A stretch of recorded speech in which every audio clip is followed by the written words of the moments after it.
Come with me as we explore the port of Cozumel, or Cozumel, if you want to be a little more authentic about it. Regardless of how you pronounce it, this is one of the busiest cruise ports in the world, and it has a lot to offer cruisers. This cruise port has 3 piers: Puerto Maya, International Cruise Terminal, also known as the SSA International Pier, and Punta Langosta. What you're looking at here is Puerto Maya. The pier is pretty long, but these pedicabs run regularly, and they cost nothing except tips are expected if cruisers have mobility issues, are traveling with small children, or just don't feel like walking. I really like Puerto Maya. It's modern, clean, and lush, and once you're in the terminal area, there are tons of plants and even a water feature where you can see little turtles. Now, of course, the official language in Mexico is Spanish, but you'll find that many of the vendors near the ports and the touristic areas, they are pretty fluent in English as well.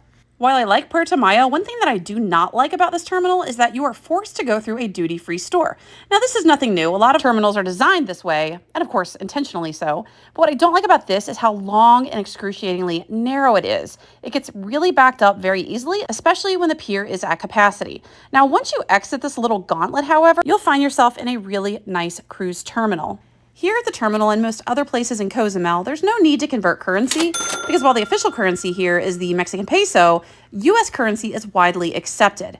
Note, though, that the symbol for pesos, it's actually the same as the dollar symbol, and that can be confusing.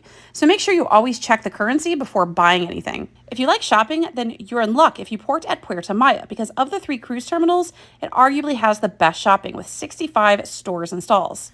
The disadvantage of this terminal, however, is that of the 3, it is the furthest from downtown San Miguel. If exploring downtown is your goal, hopefully you'll port at Punta Langosta because that terminal is located immediately adjacent to downtown.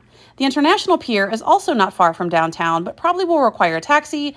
And if you port at Puerto Maya, you're definitely going to have to take a taxi if you want to go downtown or pretty much anywhere else in Cozumel. Now, while all 3 are really great terminals with lots of restaurants, bars, and shopping, I always encourage cruisers to get out of the terminals and explore the port city. And here in Cozumel, there's so much to do. Other than just downtown San Miguel, what it's known for are its all-inclusive beach clubs, with 4 of the most popular ones being Mr. Sancho's, Nachi Cocum, Paradise Beach, and Shankanab, although Shankanab is a little bit different. That one I would describe a little bit more as a beach park versus a beach club. But regardless of your choice, if you go to any of those 4, they're all great. I've been to them all. They're all wonderful. Although full disclosure, Paradise Beach is hands down my favorite.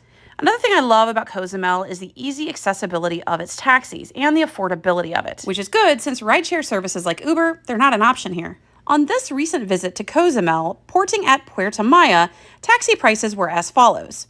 A taxi one way for up to 4 people to downtown San Miguel was $10, Shankanab $15, Paradise Beach $18, and Mr. Sancho's and Nachi Cocum $20. Now, if a beach day is your thing, free beach options, they're pretty limited. And the public beaches are generally located in less desirable locations that are hard to access, pretty crowded, and generally pretty rocky. So if you want to do a beach club, it's usually worth the investment to pay for an all-inclusive beach club like the ones I mentioned earlier. Because if you opt for a public beach, while it might be free, you will have to pay a local vendor to rent an umbrella and chairs. If that still doesn't deter you, the closest public beach to Cozumel Cruise Port is Playa Casitas.